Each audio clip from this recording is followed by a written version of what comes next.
हर्र, हक, चल, हक.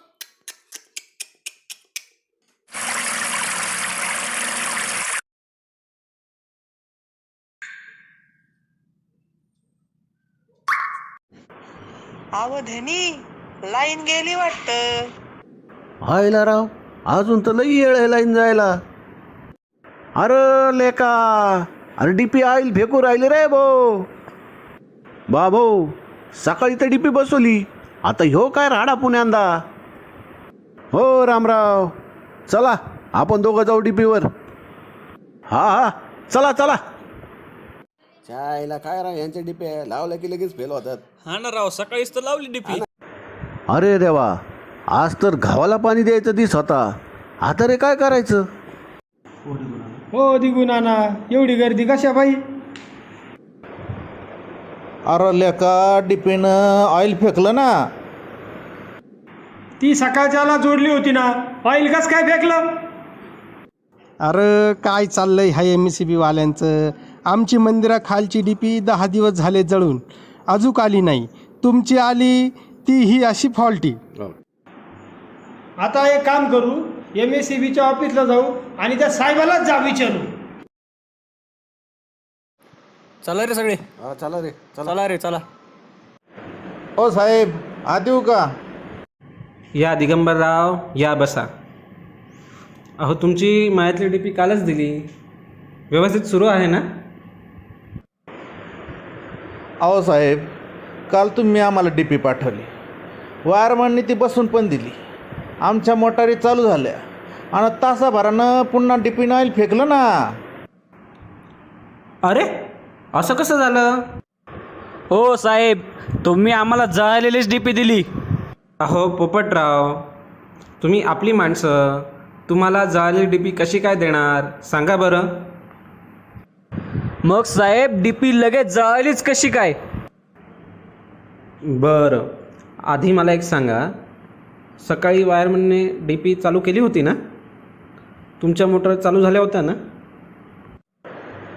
होय होय साहेब, आमच्या मोटर चालू बी झाल्या होत्या.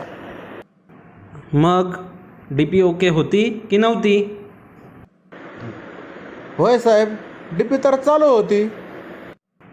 मग जर मोटर चालू झाल्या होत्या तर मग डीपी जळालेली कशी असेल?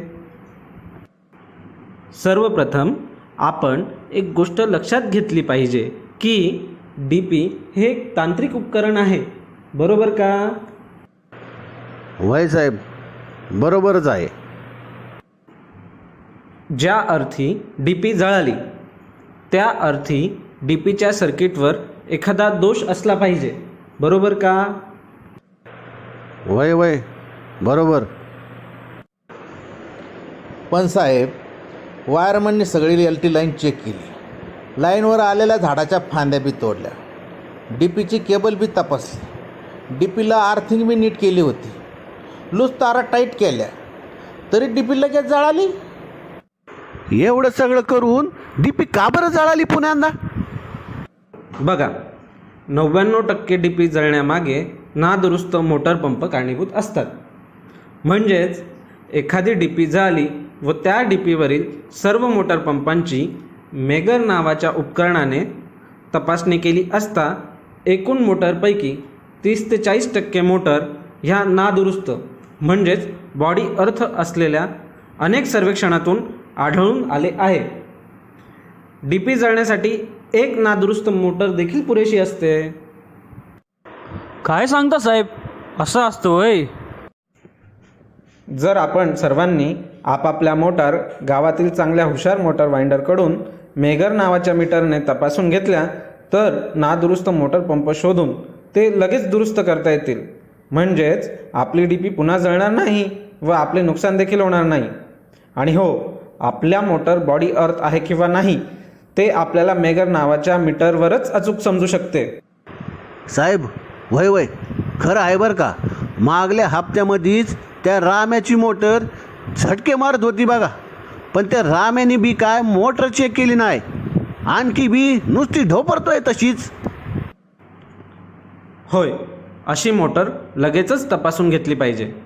आता तुम्हाला अजून एक मोटर दाखवतो, म्हणजे माझे म्हणणे तुम्हाला अजून चांगले कळेल.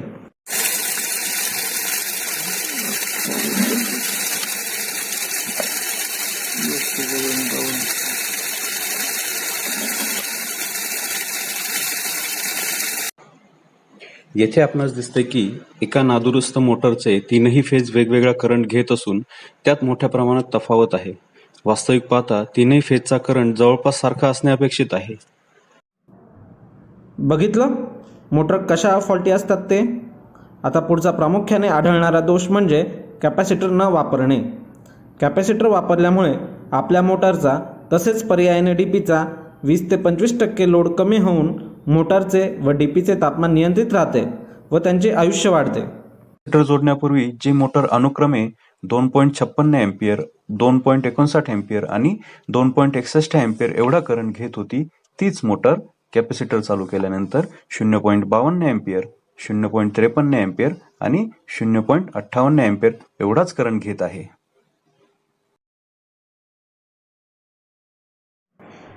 असा जर प्रत्येक शेतकऱ्याने कॅपॅसिटर वापरला आणि जर तुमच्या डीपीवर 100 HP वापर असेल तर डीपीवर फक्त 80 HP एवढाच लोड येईल.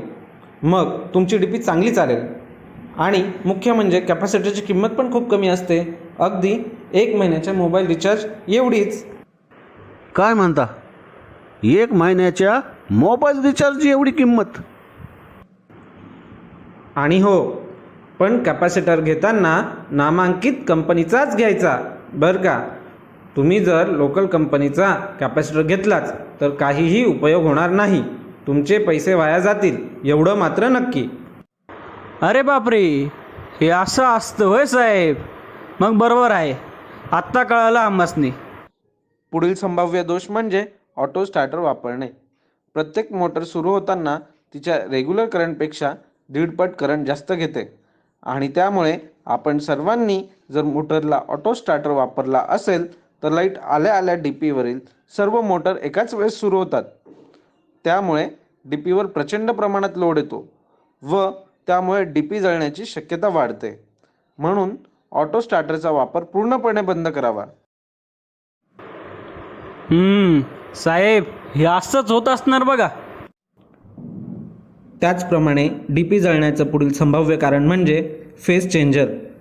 त्याद्वारे सिंगल फेज सप्लाय असताना देखील 3 फेज मोटर चालवतात, परंतु असं केल्याने मोटरच्या पूर्ण 3 फेजचा लोड डीपीच्या एकाच फेजवर येतो आणि डीपी जळते.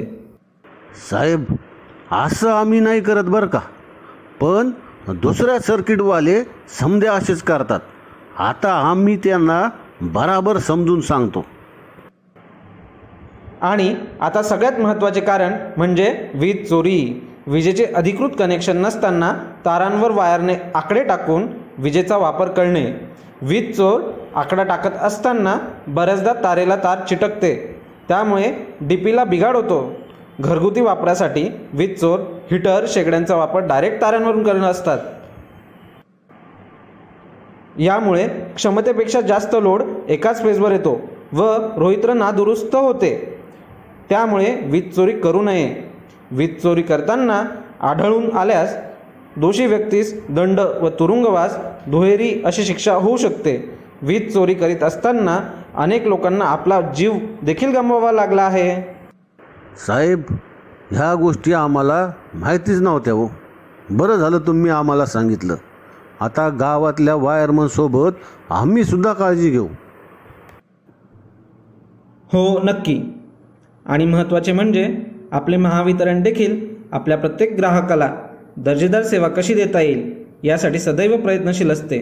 आणि याचाच एक भाग म्हणून आता महावितरणच्या मोबाईल ॲप्लिकेशनमध्येच तुम्ही आता डीपी जळाल्याची माहिती तत्काळ भरू शकतात, अगदी कधीही आणि कुठेही. त्यासाठी आपले मोबाईल ॲप्लिकेशन अपडेट करून घ्या म्हणजे झाले. अरे वा, म्हणजे आता घरी बसल्या बसल्या देखील डीपी जळाल्याची माहिती देता येईल. हे बाकी झाक झालं. अजून एक महत्त्वाची गोष्ट, वीज ही अत्यंत उपयोगी परंतु तितकीच धोकादायक आहे. आपण केलेली साधी क्षुल्लक चूक देखील आपणास महागात पडू शकते. म्हणूनच सर्व वीज ग्राहकांनी आणि कर्मचाऱ्यांनी विजेचा वापर करताना सुरक्षिततेचे सर्व नियम काटेकोरपणे पाळले पाहिजेत. प्रत्येक स्विच तसेच स्टार्टरला व्यवस्थित अर्थिंग केली पाहिजे. व्यवस्थित अर्थिंग केल्याने आपला जीव देखील वाचतो. ही गोष्ट प्रत्येकाने लक्षात ठेवावी. खरं आहे हो साहेब, आम्हाला ह्या गोष्टी माहीतच नव्हत्या. आम्ही उगीच तुम्हाला काहीही बोललो.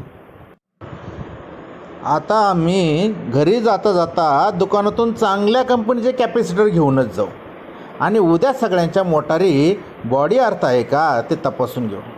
ज्या कोणाच्या मोटारी बॉडी अर्थ सापडतील त्या लगेच दुरुस्त करूनच वापरू. तुम्ही जर मोटर आणि डीपीची काळजी घेतली तरच ते तुमची आणि तुमच्या कुटुंबाची काळजी घेईल.